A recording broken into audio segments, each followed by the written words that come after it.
today I want to talk about how I learned how to sell services. So when I started my agency with my co-founder 12 years ago, both of us were programmers. We wanted to sell website development solutions to medium-sized companies in London.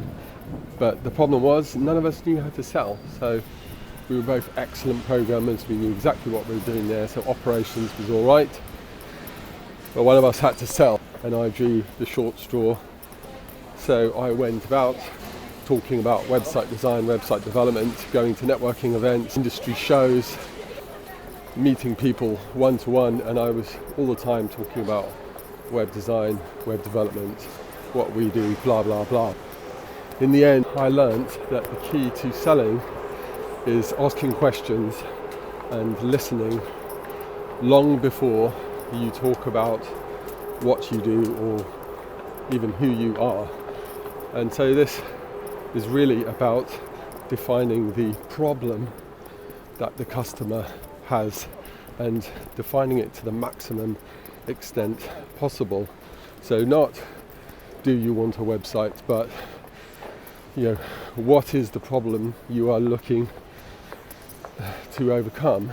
And you need to ask question after question after question until you have enough information to then be able to present your services packaged up as a solution to that potential customer's specific problem, all the while relating your solution to the specific macro problem and micro problems that they are trying to solve. Once I learned how to approach sales like this, I not only became much more successful, but the whole process became much more enjoyable, because invariably it was much more valuable for those prospects with whom I was talking. Even if the sale wasn't ultimately made, the meeting was valuable for the potential customer. What do you think? What's been your experience of sales? What things work for you? Please let me know in the comments below.